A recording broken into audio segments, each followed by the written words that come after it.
Pernahkah kamu berpikir betapa kuatnya dampak dari sebuah perhatian? Selama ini, mungkin kamu terlalu sering hadir, terlalu sering ada, terlalu sering memberi, hingga semua itu dianggap biasa saja. Mereka tidak menyadari betapa berharganya hadirmu, karena setiap hari mereka terbiasa dengan kehangatanmu.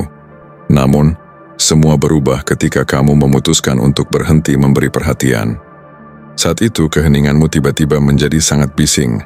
Diammu justru berteriak lebih keras daripada kata-kata. Pengabaianmu menembus lebih dalam daripada kemarahan. Dan disitulah, perlahan tapi pasti, mereka mulai kehilangan kendali. Mereka mulai gelisah, mulai resah, dan mulai merasakan sesuatu yang tak pernah mereka bayangkan sebelumnya. Ketakutan kehilangan seseorang yang selama ini mereka anggap akan selalu ada. Inilah paradoks terbesar dalam hubungan manusia. Semakin kamu memberi, semakin mudah kamu diabaikan. Namun, saat kamu berhenti, saat kamu menarik dirimu, saat kamu tak lagi memanjakan mereka dengan perhatianmu, di sanalah rasa penyesalan lahir. Di sanalah bayanganmu justru semakin menghantui mereka. Dan di sanalah mereka sadar bahwa ternyata kamulah yang selama ini menjadi pusat kendali dalam hidup mereka. Video ini bukan sekadar tentang cinta, bukan sekadar tentang hubungan. Ini adalah tentang harga dirimu, tentang betapa berharganya energi yang kamu berikan kepada orang lain. Karena pada akhirnya, ketika kamu berhenti memberi perhatian, kamu tidak kehilangan apapun, justru mereka yang kehilangan segalanya. Biarkan video ini menjadi pengingat bagimu, bahwa kekuatan terbesar bukan terletak pada bagaimana kamu berusaha keras mempertahankan seseorang, melainkan pada saat kamu mampu dengan tenang menarik dirimu, diam, dan melihat bagaimana mereka justru runtuh oleh keheninganmu. Jangan pernah remehkan kekuatan dirimu, karena terkadang, tanpa sepatah kata pun, kamu bisa membuat seseorang benar-benar kehilangan kendali. Nomor 1, kekuatan ketidakhadiran. Apa yang lebih kuat, kehadiran atau ketidakhadiran? Kebanyakan orang percaya bahwa jika kamu ingin seseorang tetap peduli, kamu harus selalu ada, memberikan perhatian, dan menunjukkan rasa sayang. Tapi bagaimana jika yang terjadi justru sebaliknya? Bagaimana jika semakin kamu mengabaikannya, semakin dia merasakannya? Inilah pro kontra dari realitas yang jarang diakui. Apakah benar bahwa cinta diperjuangkan, atau justru manusia baru menghargai sesuatu ketika kehilangan? Banyak yang mengatakan, jika kamu mencintai seseorang, buktikan. Tapi apakah itu benar? Atau justru dengan menarik diri, kamu menciptakan ruang bagi mereka untuk menyadari nilai yang telah mereka abaikan? Jika seseorang bisa hidup tanpamu, biarkan mereka melakukannya. Epictetus manusia hanya menyadari pentingnya sesuatu ketika hal itu menghilang. Pikirkan tentang udara yang kamu hirup. Kamu tidak menyadarinya sampai kamu berada di bawah air, megap-megap mencarinya. Perhatian dan ketertarikan bekerja dengan cara yang sama. Selama dia tahu kamu selalu ada, dia tidak perlu memikirkanmu. Tapi saat kamu menghilang, saat kehadiranmu memudar dalam keheningan, dia akan merasakan kekosongan itu. Dia dulu berasumsi bahwa kamu selalu tersedia, bahwa kapanpun dia menginginkannya, dia bisa kembali dan kamu akan menyambutnya dengan tangan terbuka. Kepastian itu membunuh daya tarik. Itu membuatmu dapat diprediksi. Dan prediktabilitas adalah racun bagi ketertarikan. Namun ketika kamu melangkah mundur, sesuatu yang menarik terjadi. Keheninganmu menciptakan ketidakpastian. Tiba-tiba ada kekosongan yang harus diisi. Dan pikiran manusia membenci kekosongan itu. Dia mulai bertanya-tanya, apakah aku membuat keputusan yang tepat? Mengapa dia tidak mencoba menghubungi? Apakah dia benar-benar sudah melanjutkan? Apakah aku salah menilai dia? Ketidakhadiran itu kuat karena menciptakan kelangkaan. Dan kelangkaan menciptakan nilai. Inilah sebabnya merek-merek mewah membatasi produk mereka. Apakah Rolex lebih baik dalam menunjukkan waktu dibandingkan jam tangan biasa? Tidak, tapi nilainya lebih tinggi karena tidak semua orang bisa memilikinya. Aturan yang sama berlaku untuk kamu. Jika kamu terlalu mudah diakses, selalu tersedia, kamu kehilangan daya tarik. Tapi saat kamu menjadi langka, dia mulai melihatmu secara berbeda. Jadi, bagaimana kamu membuatnya merasakan ketidakhadiranmu? Keheningan total. Tidak ada pesan, tidak ada panggilan, tidak menonton story-nya, tidak menyukai postingannya. Kamu menghilang, dan saat kamu melakukannya, dia akan merasakan perubahan itu seperti pisau. Karena untuk pertama kalinya, dia harus menghadapi kenyataan di mana kamu tidak lagi ada dalam hidupnya. Mungkin dia akan berpura-pura tidak peduli. Mungkin dia akan memposting sesuatu untuk membuatnya terlihat bahagia. Tapi dalam keheningan, saat tidak ada yang melihat, dia akan memeriksa ponselnya, menunggu pesan yang tidak pernah datang.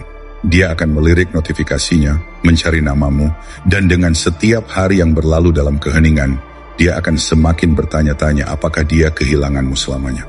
Saat itulah penyesalan dimulai. Jika kamu sudah selesai dianggap remeh, jika kamu siap untuk membuat ketidakhadiranmu terasa, tulis komentar di bawah. Keheninganku berbicara lebih keras daripada kata-kata.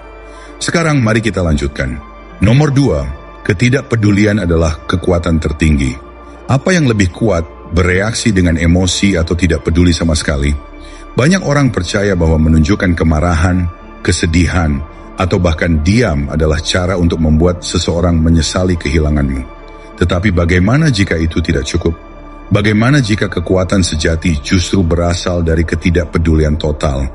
Disinilah pro dan kontranya. Ada yang berkata, jika kamu mencintai seseorang, tunjukkan, jangan bersikap dingin. Tapi apakah itu benar? Atau justru ketika kamu berhenti peduli, disitulah dia mulai merasakan kehilangan? Orang yang paling kuat adalah orang yang paling sedikit bergantung pada orang lain. Seneca, lihat emosi sebagai daya ungkit. Jika kamu bereaksi, dia tahu bahwa dia masih memiliki kendali atasmu. Jika kamu mencoba membuatnya cemburu, jika kamu terobsesi dengan setiap gerak-geriknya di media sosial, kamu kalah. Karena semua itu hanya membuktikan satu hal. Kamu masih terikat secara emosional. Dan dalam permainan kekuatan, orang yang paling berinvestasi secara emosional adalah orang yang memiliki kendali paling sedikit. Tapi ketika kamu tidak memberinya apa-apa, tidak ada reaksi, tidak ada validasi, tidak ada tanda bahwa dia masih penting, itulah saat dia mulai panik. Karena sekarang dia tidak tahu di mana dia berdiri. Dia mengharapkanmu mengejar, mengharapkanmu terpengaruh. Tetapi tiba-tiba dia yang mulai merasa tidak seimbang. Inilah kenyataan yang brutal. Jika seseorang yakin bahwa mereka bisa memilikimu kapan saja, mereka tidak akan menghargaimu. Tetapi ketika kamu membuat mereka mempertanyakan kepastian itu, segalanya berubah. Ketidakpedulian adalah gerakan kekuatan pamungkas. Saat kamu berhenti menunjukkan bahwa dia penting, dia mulai bertanya-tanya kenapa.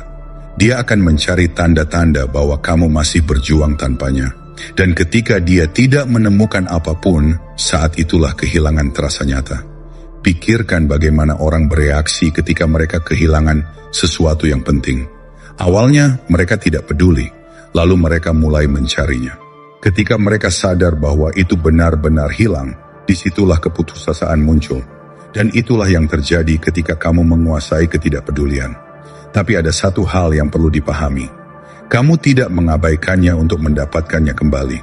Kamu mengabaikannya karena kamu benar-benar tidak membutuhkannya kembali. Perubahan energi itulah yang membuatnya terobsesi. Dia akan mengujimu, mencoba menarik perhatianmu dengan cara halus. Mungkin menyukai postinganmu, mungkin mengunggah sesuatu yang tampaknya tidak berarti, tetapi sebenarnya ditujukan untukmu. Jangan tertipu. Setiap kali kamu bereaksi, kamu mengatur ulang permainan. Setiap kali kamu terlibat, kamu membiarkan dia tahu bahwa dia masih memiliki pengaruh atasmu. Jadi, jangan lakukan apa-apa. Tetaplah tenang, tetaplah dingin.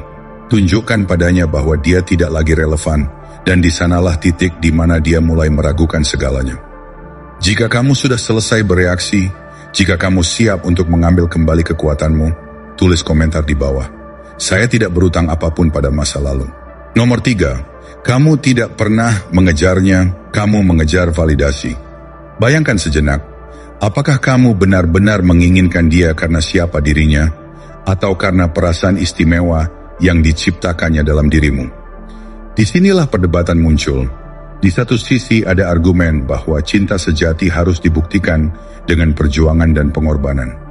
Namun di sisi lain ada kenyataan pahit bahwa seringkali kita terjebak dalam keinginan untuk mendapatkan validasi dari orang lain. Bukankah kadang-kadang kita lebih terobsesi pada sensasi dipilih, diinginkan, dan diakui daripada pada sosok yang sebenarnya kita cintai? Orang yang mencari kebahagiaan di luar dirinya akan selalu menjadi budak keadaan. Epictetus, kutipan Stoik ini, mengingatkan kita bahwa kebahagiaan dan harga diri seharusnya datang dari dalam, bukan dari cermin yang dipantulkan oleh penilaian orang lain. Banyak pria dan wanita terjebak dalam perangkap emosional, tanpa sadar mengejar bayangan dari apa yang seharusnya bisa mereka berikan pada diri mereka sendiri. Mereka percaya bahwa jika dia tidak hadir, maka harga diri mereka pun ikut sirna. Padahal yang sebenarnya mereka rindukan adalah sensasi merasa cukup, perasaan yang seharusnya menjadi milik diri sendiri. Kita sering salah kaprah ketika kita mengizinkan persetujuan dan validasi orang lain menjadi tolok ukur harga diri. Ketika kamu menyerahkan kekuatan itu pada seseorang, kamu pada dasarnya membiarkan dia menentukan seberapa berharganya dirimu. Dan begitu ketika ia mundur atau menarik diri, kekosongan itu langsung menggerogoti kepercayaan dirimu, membuatmu merasa hampa dan kehilangan arah. Ini bukan tentang kehilangan seseorang yang kamu cintai, melainkan tentang kehilangan kontrol atas diri sendiri. Jika kamu terus mengejar dia atau terus mencari tanda-tanda bahwa kamu dibutuhkan, maka kamu sebenarnya tidak pernah benar-benar mengejarnya. Yang kamu kejar adalah ilusi bahwa tanpa kehadirannya, kamu tidak bisa merasa utuh. Dan semakin dalam kamu terjebak dalam pencarian itu, semakin kamu menurunkan standar untuk dirimu sendiri. Pro dan kontra pun muncul. Ada yang berargumen bahwa cinta harus diperjuangkan, tetapi di sisi lain, terlalu banyak perjuangan dalam mengejar validasi eksternal justru membuatmu terjebak dalam siklus yang tak berujung. Mungkin saat ini kamu merasa patah hati, bukan karena kehilangan dia secara fisik, tetapi karena kehilangan cermin yang selalu membuatmu merasa berharga. Kamu meratapi kekosongan itu, tidak menyadari bahwa selama ini kamu telah membiarkan dirinya mengambil alih penilaian atas siapa dirimu. Ketika kamu mulai menyadari bahwa kunci kebahagiaan itu ada di dalam diri sendiri, maka segalanya akan berubah. Bayangkan, ketika kamu memutuskan untuk berhenti mencari persetujuan dari luar, kamu mulai membangun fondasi validasi internal. Kamu berhenti melihat dia sebagai sumber kebahagiaan, dan mulai menggali kekuatan serta potensi yang selama ini tertutup oleh kebutuhan akan validasi eksternal. Di titik inilah, secara perlahan namun pasti, kamu menjadi tak tersentuh. Kamu tidak lagi terikat oleh keinginan untuk dibenarkan oleh orang lain, sehingga secara tidak sadar, kamu mengembalikan kendali atas hidupmu. Ironisnya, saat kamu berhenti membutuhkan validasinya, perlahan-lahan dia mulai merasakan kekosongan yang sebelumnya kamu isi dengan keberadaannya. Dia mulai mempertanyakan, mengapa kehadiranmu begitu tidak bergantung? Mengapa kamu bisa berdiri teguh tanpa harus terus-menerus mencari pengakuan? Kemandirian dan kepercayaan diri yang terpancar dari dirimu akan menjadi magnet yang menarik perhatiannya dengan cara yang tidak pernah kamu bayangkan sebelumnya. Intinya, kamu tidak pernah benar-benar mengejarnya. Kamu hanya mengejar bayangan dari kebutuhan akan validasi, ilusi bahwa kamu tidak akan pernah utuh tanpa pengakuan dari orang lain. Jika kamu sudah cukup lelah mencari-cari harga diri dari luar, inilah saatnya untuk berpaling ke dalam. Mulailah mencintai dirimu sendiri, hargai setiap aspek dari siapa kamu, dan bebaskan dirimu dari belenggu harapan orang lain. Jika kamu siap untuk menghentikan pencarian yang melelahkan itu, dan mengambil kembali kekuatan atas hidupmu, tekan tombol like, subscribe, aktifkan notifikasi, dan tulis komentar di bawah. Saya memvalidasi diri saya sendiri. Tidak ada orang lain yang memiliki kekuatan atas saya. Sekarang, mari kita lanjutkan perjalanan menuju kemandirian sejati. Nomor 4, pola pikir stoik, lepaskan atau hancur. Bayangkan di persimpangan jalan emosimu, di mana kamu dihadapkan pada dua pilihan yang mendasar, melepas atau hancur. Banyak yang berpendapat bahwa patah hati adalah waktu untuk terus mengumpulkan potongan-potongan luka, sedangkan yang lain percaya bahwa melepaskan adalah kunci untuk tumbuh. Namun, apa artinya benar-benar melepaskan? Apakah itu berarti menekan emosi atau justru menguasai diri sendiri? Inilah pro kontra yang harus dihadapi, di mana setiap pria dan wanita harus memilih.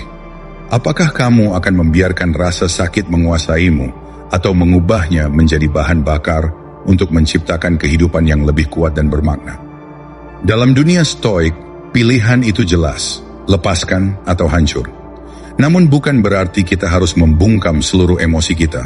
Stoikisme mengajarkan bahwa kita tidak mengendalikan orang lain, tapi kita memiliki kekuatan mutlak atas reaksi dan pertumbuhan diri kita sendiri. Bukanlah hal-hal yang mengganggu kita, melainkan cara kita menafsirkannya. Epictetus. Kutipan ini mengingatkan kita bahwa kekuatan sejati bukan berasal dari seberapa besar penderitaan yang menimpa, melainkan dari bagaimana kita memilih untuk meresponsnya. Sebagian orang mungkin berargumen bahwa menganalisis setiap kata, setiap gerak-gerik, bahkan mencoba mencari kepastian dari media sosial adalah wujud dari kecintaan dan perhatian. Tapi ironisnya, setiap detik yang kamu habiskan untuk memeriksa keberadaan seseorang hanya mengalihkan fokus dari pertumbuhan pribadimu. Bukankah lebih baik mengarahkan energi itu untuk menciptakan diri yang lebih hebat daripada terus-menerus terjebak dalam lingkaran keputusasaan? Disinilah perdebatan terjadi. Apakah kita harus terus mencari penjelasan dari orang lain? Atau apakah kita harus berdamai dengan ketidaksempurnaan dan mengambil kendali penuh atas pikiran kita? Patah hati seringkali membuat kita terpaku pada bayangan masa lalu. Kita terobsesi untuk mencari tahu apakah dia sudah move on atau masih menganggap kita sebagai bagian penting dalam hidupnya. Namun ketika kita memilih untuk tidak mengejar, untuk berhenti memaksakan kehadiran kita dalam hidupnya, kita justru menunjukkan bahwa kita tidak lagi terikat oleh validasi eksternal. Detachment bukan tentang tidak merasakan, melainkan tentang memahami bahwa setiap reaksi yang kita berikan kepada orang lain adalah cerminan dari betapa kita mengendalikan diri. Dan inilah yang sering diabaikan. Saat kamu berhenti menonton kehidupan orang lain dari pinggir lapangan, saat kamu berhenti membiarkan kehadirannya menentukan perasaanmu, disitulah kamu mulai menemukan kebebasan sejati. Pola pikir stoik mengajarkan kita untuk mengubah rasa sakit menjadi kekuatan. Ketika seseorang pergi, yang tersisa bukanlah kekosongan semata, melainkan kesempatan untuk bangkit dan membangun kembali diri. Bukannya terus-menerus mengonsumsi pikiran tentang apa yang telah terjadi, kamu dapat memilih untuk fokus pada responsmu sendiri. Disiplin pertumbuhan dan penciptaan kehidupan yang begitu memuaskan hingga kepergiannya tidak lagi memiliki arti. Inilah esensi dari kebebasan. Melepaskan kebutuhan untuk mendapatkan penutupan, menghindari keinginan yang terus-menerus mengisi kekosongan dengan harapan yang tak pasti. Di tengah pro kontra ini, ada yang berpendapat bahwa menahan perasaan dan tidak bereaksi adalah tanda kelembutan. Namun di sisi lain, menjadi stoik berarti membangun kekuatan dari dalam.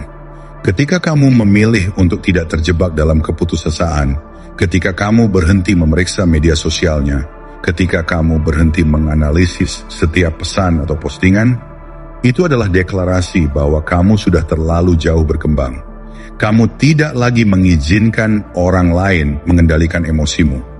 Kamu memilih untuk hidup sesuai dengan ketentuanmu sendiri, bukan sebagai cermin dari keinginan orang lain. Saat kamu menguasai seni detachment, sesuatu yang luar biasa terjadi. Dia yang dulu memiliki kendali atas perasaanmu, mulai menyadari bahwa kehadiranmu tidak lagi menjadi komponen penting dalam hidupnya. Ketika kamu tidak lagi bereaksi terhadap kepergian atau tindakan kecilnya, secara tidak sadar kamu telah menggeser kekuatan. Disinilah, pada titik di mana kamu sepenuhnya memfokuskan diri pada pertumbuhan pribadi, mengunjungi pusat kebugaran, mengasah keterampilan, dan menciptakan kehidupan yang memancarkan kemandirian, kamu menjadi sosok yang tak tergoyahkan. Bagi setiap pria dan wanita yang pernah merasakan patah hati, ingatlah bahwa setiap detik yang dihabiskan untuk terjebak dalam masa lalu adalah detik yang mencuri kesempatan untuk masa depan. Pilihan ada di tanganmu, lepas atau hancur. Namun jika kamu memilih untuk melepaskan, kamu tidak hanya menghindari kehancuran, tetapi juga membuka jalan menuju kebebasan dan pertumbuhan sejati. Jika kamu siap untuk berhenti membiarkan masa lalu mendikte masa depanmu, tulis komentar di bawah. Saya mengendalikan fokus saya, dan fokus saya adalah pada diri saya. Nomor 5. Pengejaran terbalik. Seni mengubah ketidakhadiran menjadi kekuatan. Pernahkah kamu merasa lelah dengan pola pikir bahwa selalu harus mengejar perhatian seseorang agar tetap berarti? Di satu sisi, ada yang berpendapat bahwa untuk mendapatkan kembali kehangatan dalam hubungan, kamu harus terus menunjukkan bahwa kamu peduli. Namun, di sisi lain, ada kekuatan luar biasa yang muncul ketika kamu memilih untuk menghilang dan membalikan peran, sehingga yang awalnya mengejarmu, kini justru harus mengejarmu. Inilah dilema emosional yang menantang. Apakah benar bahwa kehadiran terus-menerus adalah jaminan, atau justru ketidakhadiranmu yang membuatnya menyadari betapa berharganya dirimu?